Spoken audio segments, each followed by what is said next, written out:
La vida no se trata de encontrarte a sí mismo, la vida consiste en crearte a ti mismo. Hoy estará con nosotros la doctora Marian Rojas Estapé en un nuevo video.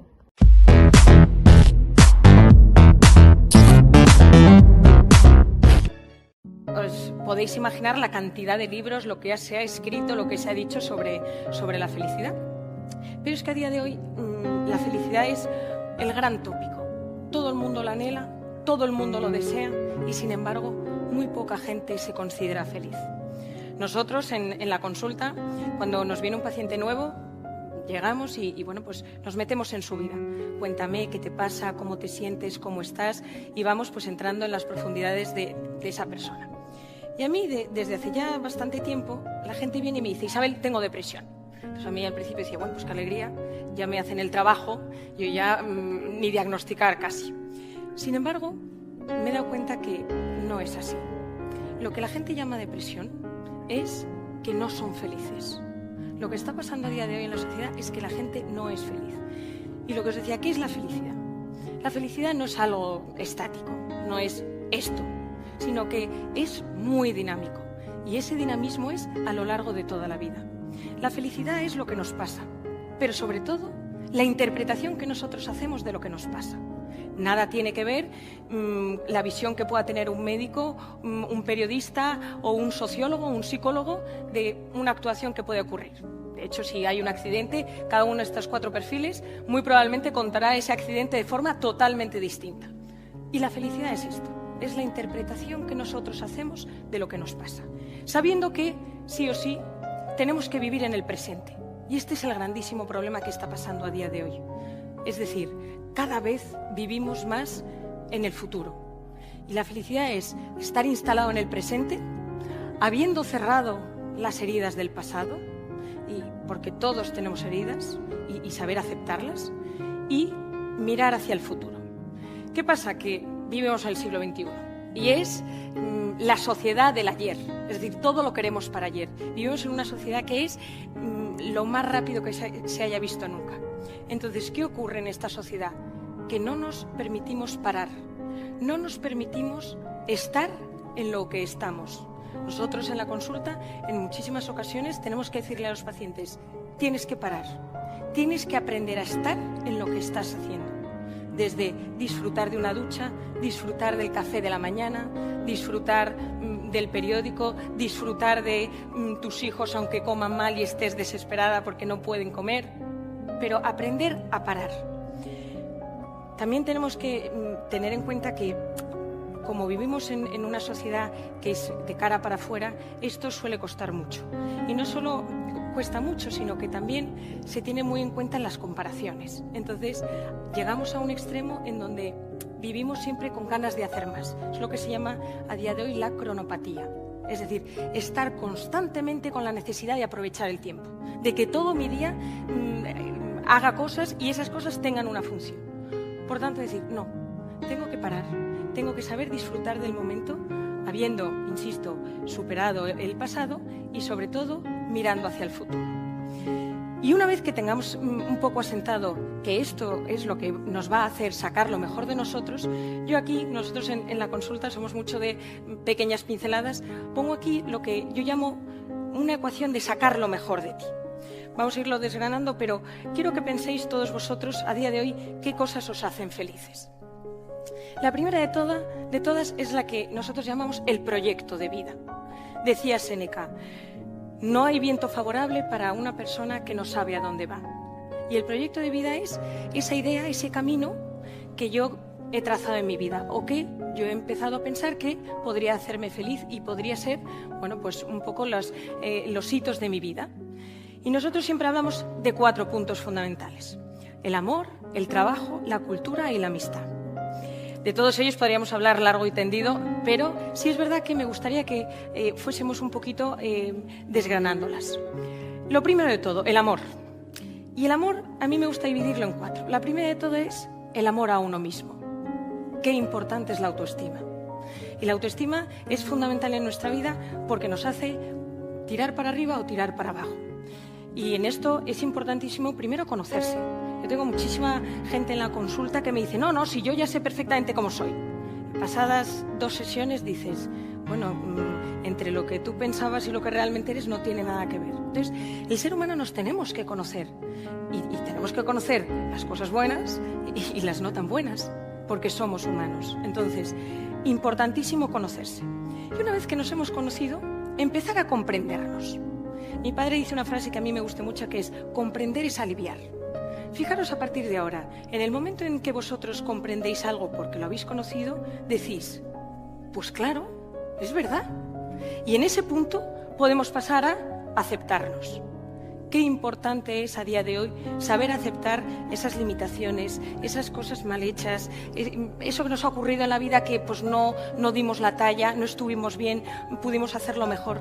Qué importante es aceptarlo. No con resignación, sino una aceptación activa, que digo, bueno, pues de esto yo voy a aprender, para finalmente superarse.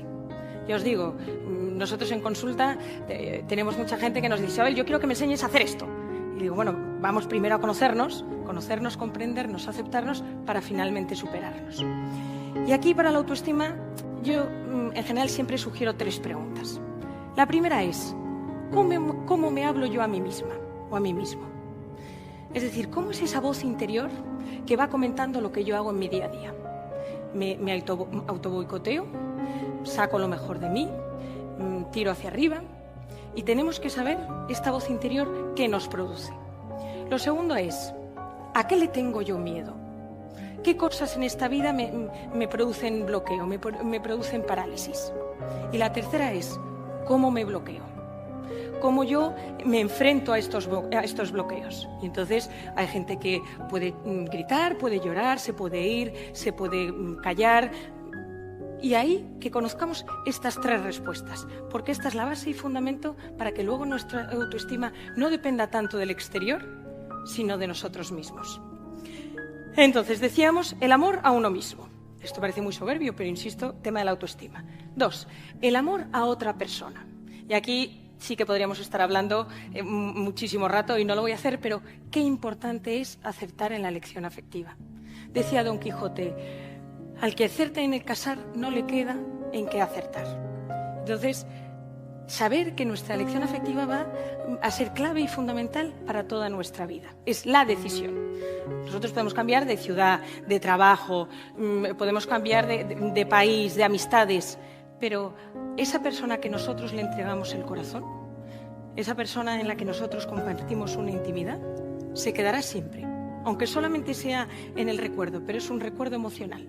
Entonces tenemos que saber que nuestra elección afectiva a día de hoy tiene que ser clave, y más en un mundo en donde, bueno, pues todo lleva a pues dejarlo, no luchar por la pareja, cambiar de pareja, etcétera, etcétera. Entonces, darnos cuenta de la importancia que tiene a día de hoy el que nosotros pues sepamos aunar corazón y cabeza en esa elección afectiva.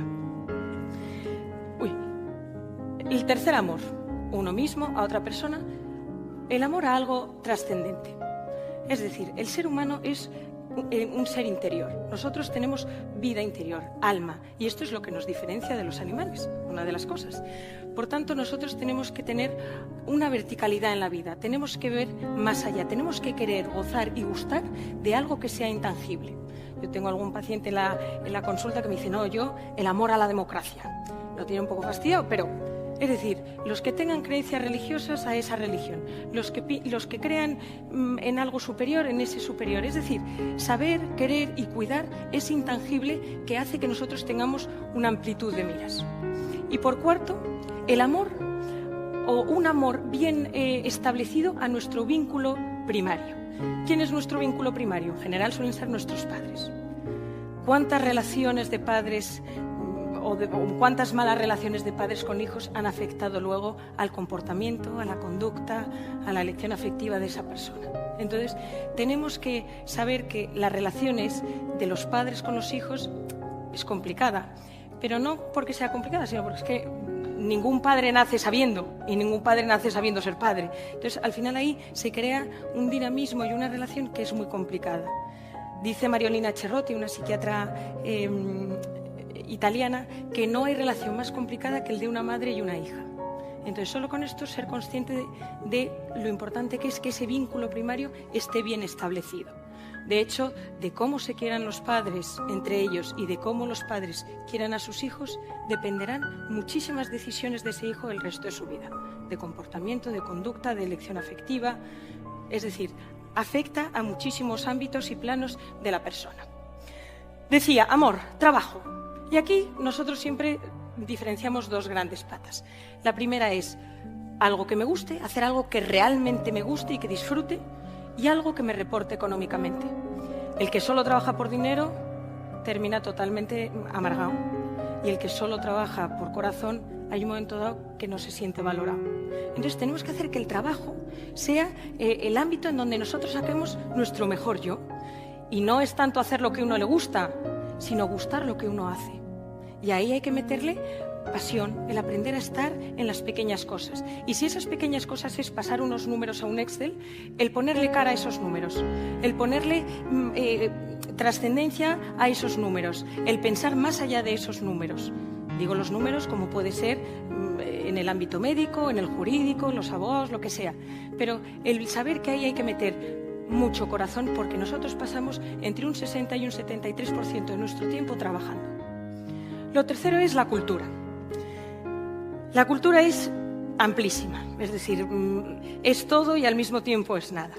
Yo siempre digo que la cultura tiene dos patas: saber algo sobre todo y todo sobre algo. Y si además ese todo sobre algo no es de nuestro trabajo, entonces nos hace personas mucho más completas. ¿Y qué es saber algo sobre todo? Que no puede ser que a día de hoy no sepamos un poquito de historia, un poquito de literatura, algo de música, algo de vinos, algo de decoración, algo de cocina. El ser humano tiene que conocer, tiene que gustar el conocimiento. Y la cultura es lo que nos abre luego a tener hobbies, a disfrutar de la vida, a sacar parte de nuestra creatividad, es decir, de utilizar todo nuestro hemisferio derecho. Y esto va muy de la mano con la amistad. Qué gran problema el de la amistad a día de hoy. ¿Cuántas personas, cuántos jóvenes veo yo hoy en día en la consulta de tengo 10.000 seguidores, tengo no sé cuántos seguidores, tengo 1.000 amigos en Instagram, y a la hora de la verdad, ¿cuántos están ahí? Vivimos en una sociedad en donde no se conecta el tú a tú. Nosotros estamos mucho más cómodos con una pantalla. Entonces tenemos que volver a conectar con nuestros amigos. Y ahí es tener 4, 5, 6, 7 íntimos, en donde puede estar un hermano, una hermana. Yo no recomiendo que esté un padre. Y un pool de 50, un número aproximado, de conocidos. Y de quedar y de sabiendo que hay que trabajar la relación. Y sabiendo que a día de hoy todo nos llama a mejor no quedo, mejor me quedo en casa, mejor, y ahora con el coronavirus muchísimo más. Entonces, saber trabajar muchísimo la amistad. La amistad es el plato fuerte de la vida. Hemos llegado al final de este podcast. Si te gustó, dale me gusta, comenta y comparte. Y recuerda, di lo que sientes o esos silencios te harán ruido toda la vida.